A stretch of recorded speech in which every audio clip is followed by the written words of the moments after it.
It is a much bigger issue than people are realizing. There's some problems that are more important than others, and it feels so important that we have the ability to build ships for potential war times. So I'm going to get into why we have to figure out what we're going to do with the shipbuilding situation. We have to figure it out in a year, or else America is kind of toast. Their one main company that they have built more ships last year than the entire United States has built since the end of World War II.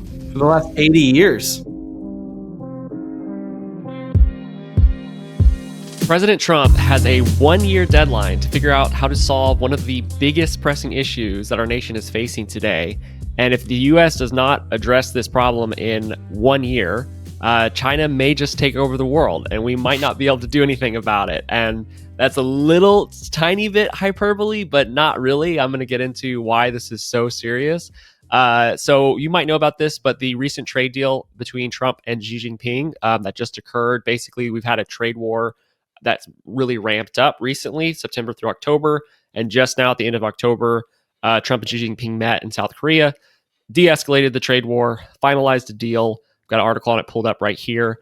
But to get into a couple of these things that occurred, and then we're going to talk about the specific issue because it's kind of like, it's one of those things that I don't think is the biggest thing that people were talking about. It wasn't really the biggest reason why we had a trade war, but it was one of the secondary smaller reasons. It's like at the bottom, literally at the bottom of this list that I read it and I was like, what the heck? And I started looking into it, and it is a bigger deal than I think people realize.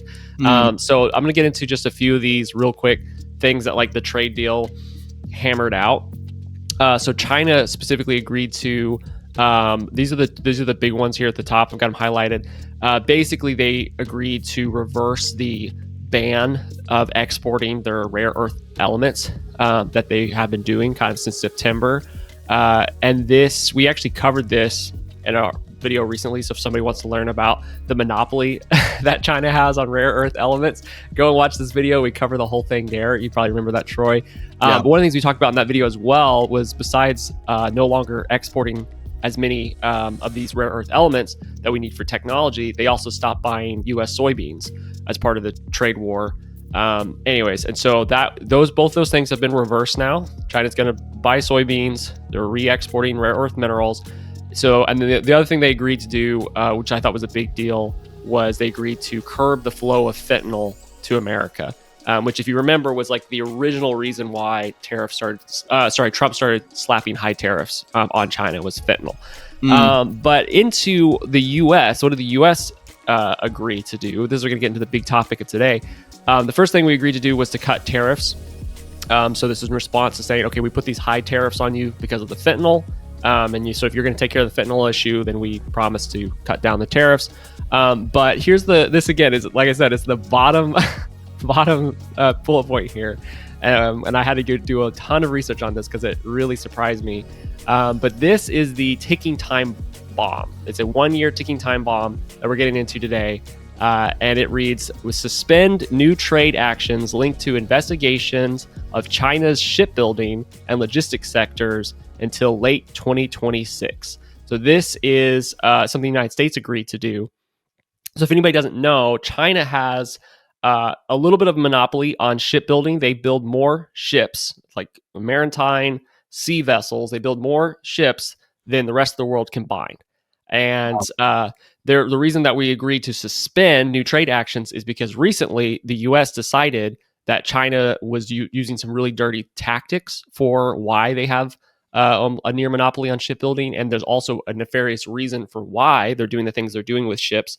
And so we recently, just this year, started imposing fees on Chinese-owned ships docking at U.S. Ports. Okay. And so part of this agreement is what we said, okay, we're not going to do that anymore because China slapped sanctions on us when we imposed fees to try to address the shipbuilding issue. So they slapped sanctions on us. So now we're saying, okay, we're going to pause both of this. We're not going to escalate this. We're not going to address the shipbuilding issue until this goes on until late 2026. and then it's going to be like on the table again, essentially. So I'm going to get into why we have to figure out what we're going to do with the shipbuilding situation. We have to figure it out in a year, or else America is kind of toast when it comes to the ship situation. I'm going to get all into that. Do you have any initial thoughts about this situation or the trade deal? Yeah, I agree that I feel like, from what I know about it so far, that it is a much bigger issue than people are realizing. And this is something that I really, truly want to see Trump address before he leaves office, because I know that Trump is the kind of person that gets things done. He's a builder. He's trying to solve a lot of problems really quickly. And there's some problems that are more important than others. And I think this one is, again, it's at the bottom of the list, but it's like, it feels so important to me, at least, that we have, the ability to build ships, especially for potential war times. And I'm just reminded of the recent episode we did, about Australia and the U.S. and the agreement, to sell them nuclear-powered submarines. And yet, one of the big issues with that is that we can't even build enough nuclear-powered submarines to fit our own quota, like to have enough for ourselves. And now we're selling some to them, And again, China is the bad actor in the situation. Like, the whole reason that they need nuclear-powered submarines is because of they're sharing the same waters with China to an extent. It's that big area of water. It's the Indo-Pacific region. The U.S., Australia, the Philippines, China, and Asia. And it's like, okay, we're all worried about China, but China somehow continues to develop these monopolies, in a sense, over all these different essential industries, around the world, like rare earth minerals. Obviously, we need that, to develop defense, our defense technology and all that kind of stuff. But China has got the monopoly on, and now here's another area, the shipbuilding. It's like, we've got to figure this out. And I believe Trump's the man to do it. If he doesn't do it, I don't know if it's going to happen.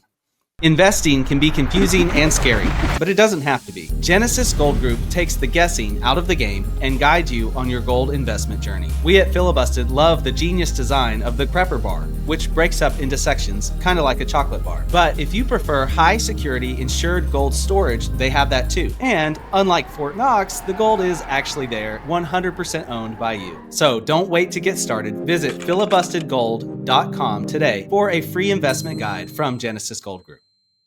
No, it is. I'm going to get into why it definitely needs to get addressed very, very soon. We're going to talk about like what is this shipbuilding issue that we're talking about? What's the details on it? So this is a report done by a think tank in Washington that's supposedly bipartisan, and it's a center. They're called Center for Strategic International Studies. So that's where I'm getting a lot of my info from. But also, there was just a congressional hearing back in December on this U.S. versus China shipbuilding situation. So I'm getting some of my info from that congressional hearing as well. So I'm going to read you some shocking numbers here. So China, they have so much greater shipbuilding capacity than we do. They're one main company that they have that builds ships, and they have more than just one, but they're one major one, which is state-owned, of course. That one company built more ships last year than the entire United States has built since the end of World War II. Wow. They give you a picture. And with single year, one company outpaced all of the United States in shipbuilding for since the end of last 80 years. Yeah, like it's unbelievable. That's crazy. So, and that's by weight of ships, ship tonnage. So China now has the largest navy, and this is largely due recently. They've had the largest military buildup ever recorded in peacetime. Essentially, that's what people are calling it. What China's done recently, building up their military, even though they're not at war, they've built it up. Again, largest military buildup, at least in modern times, during peacetime. So the United States has 219 ships in our navy, and China now has 234. So they're beating us by a little bit there, but that gap is expected to widen. So by 2030, people expect they're going to have 125 more ships than we do. Wow. So Navy is outstripping us. We still have the U.S. advantage is we still have an advantage as far as the Navy goes with our guided missile cruisers and destroyers. We have more of them, of those kinds of ships, and we have better ones than China does still. But the Chinese advantage can't be overlooked because for every one ship that we build, and this comes from the congressional hearing, China can build 359 new ships in the same amount of time. Wow. So if you think about us being in a protracted military situation, a war essentially with China, that would not bode well for us if they were sinking ships and we were sinking their ships. Like they can build a whole new fleet in the time it takes us to build a single vehicle. So that's not a good situation. Some stats here. You can see them in this graph they have on the bottom. The amount of ships built, and this is again by tonnage, tons, the tons, measuring the ships by tons, not by individual ships. The U.S. right now is less than 1%. We're actually 0.1% of shipbuilding. Japan, it has 13%. Korea is 29%. Thankfully, we are friends with Japan and Korea. And then we have China at 53%. So over half of the shipbuilding, of course, is done by China. So what do you think? Is this a big deal? Any initial thoughts for if it is or isn't a big deal, and what kind of reasons why it could be a big deal? Oh, I think it's a massive deal. I mean, it's huge because we talk about peacetime, but like the difference between peacetime and wartime is about 5 minutes, like, because that's how long it takes the news to spread around the globe. Like that's it. In my mind, I'm like, that's how you win a war is you squeeze your opponent, and you squeeze their resources, you squeeze whatever it is they're using to fight, whether that be manpower, like technology, defense mechanisms, whatever it is. It's like, and that this would be the squeeze is like, we've got nowhere to go. We'd be backed into a corner, when it comes to our Navy, if we actually got into a physical war. Now, obviously, war could look really different, and we already are in so many different wars with China. We're in a technology war. We're in a money war, like we are in a influence war. Like there's so many different, like we're in a hacker war. Like, so it's like China and the US were already at war in so many different ways, but at the same time, we're in an economic war, but it's like an actual wartime effort. I think currently the United States has already been squeezed in so many different areas, rare earth minerals being one of them, and we've got to get back on our feet, just in case. Like, let's say China the next 20 years doesn't do anything. They're like, hey, we just want to dominate in these other ways. We don't really want to take over the world. I mean, that would be great, right? But just in case, like, we need to be in a good place as a nation. And if we're not, we're setting ourselves up for failure. And I know that President Trump knows these things. I know that he's aware of what's going on, but there's so many things he's trying to set right during his time in office that I just don't know if he's going to be able to get around to doing this or not. Like that would be my concern.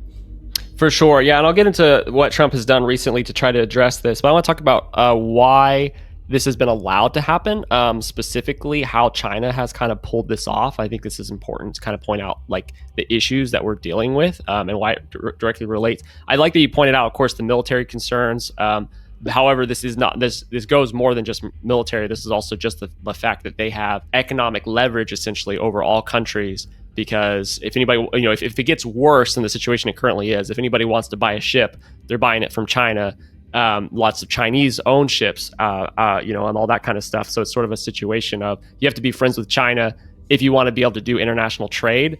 And of course, we already have that problem, with different monopolies.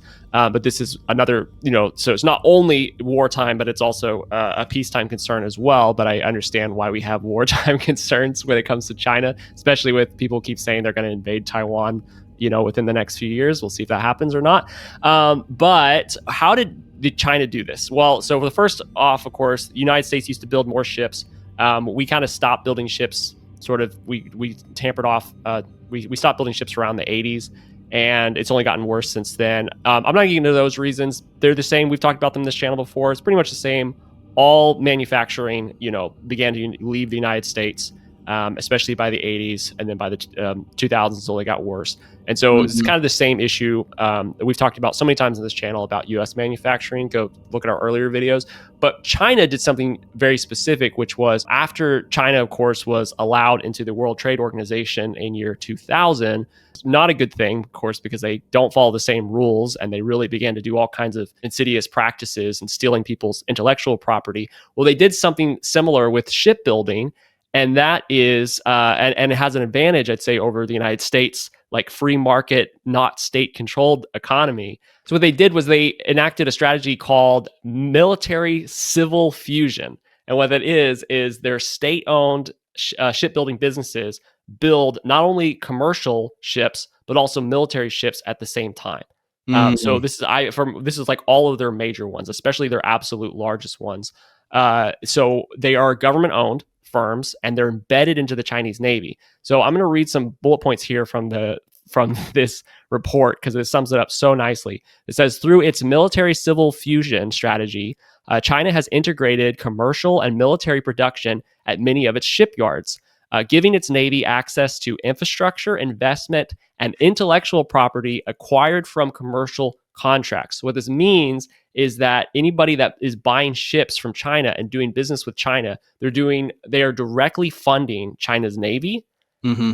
And they're also, because of the unscrupulous practices that China has, business practices, they're allowing China to steal their intellectual property and then give it to the Navy in order to advance to the Navy. Yeah. Yeah. So it's all getting funneled directly into the Navy. So here's the second one here, which is really shocking. Foreign companies, including firms based in many U.S. allied countries, including the United States itself, purchased 75% of ships built at China's dual-use shipyards, funneling billions of dollars in revenue and transferring key technologies into China's Navy industrial base.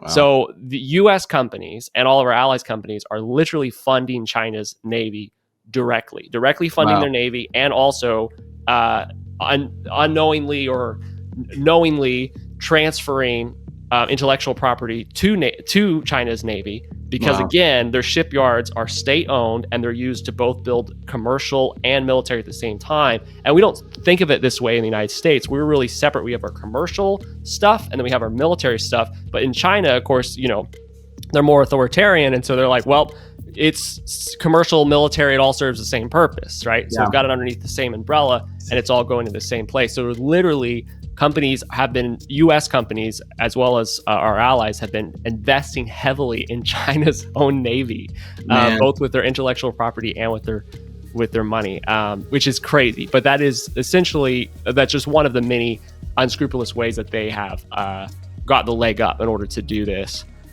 So this is what we're up against. Yeah, I'm just thinking back to when I was a kid watching my parents watch the news, and it would be like Fox News or something like that, and they'd be talking about China, and I was always just like, oh, there's the adults overreacting about China again. And now I'm an adult and I'm like, we were underreacting about China. In my mind, I'm like, okay. It's crazy. This just happened in our lifetime. China's only been allowed to do this for the last 20 years, was when they were allowed into the World Trade Organization. And they have in the last, or 25 years, and in the last 25 years, they have purposely ramped up their boat shipbuilding industry, commercial, military, all just in the last 25 years since I've been alive. It's crazy. But well, I'm hoping and praying that Trump is able to do something about this.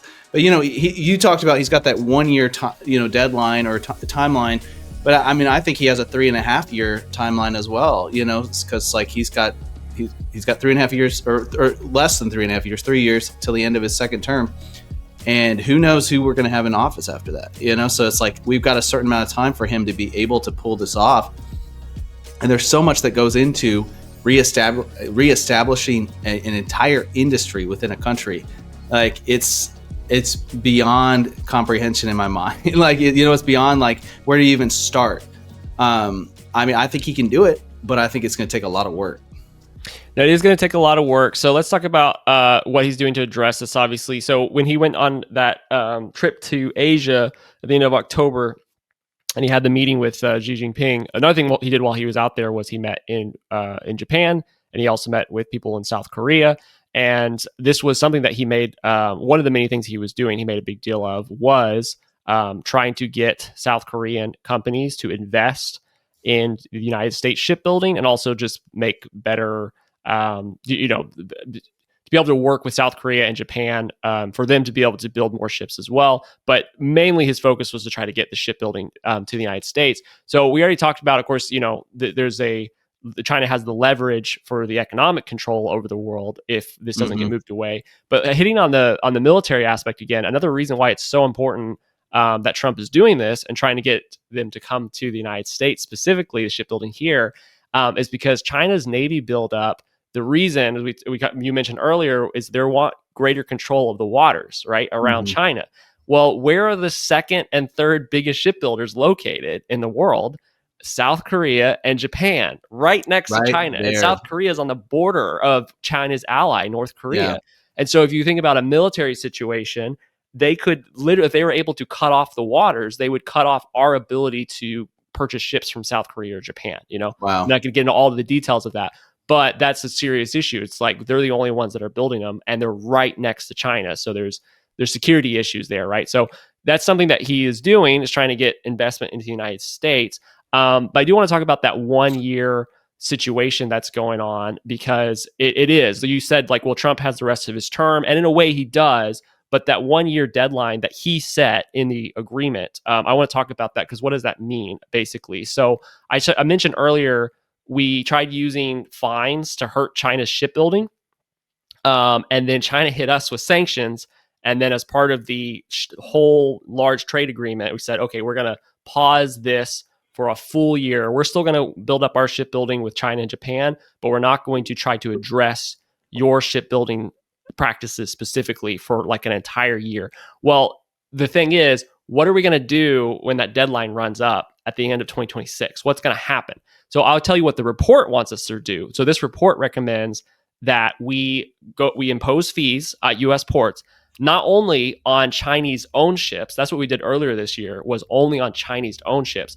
This report wants us to impose fees on all ships built in China's dual military commercial shipyards, which is 53% of the ships that are out there. Doesn't matter who owns them, who bought them. If you were built in a China's, one of their shipyards, which almost all of them are dual purpose, military commercial, then you would get fines slapped on you, right?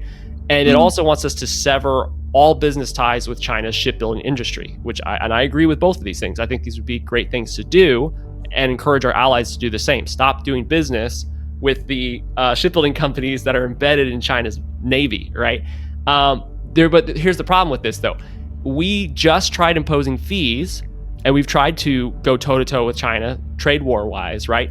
But China has a lot of leverage. And we know they have a lot of leverage because they have a monopoly on the rare earth minerals. They build most of the ships. So they have lots of different, we depend on them economically. We trade with them so much. They have lots of leverage.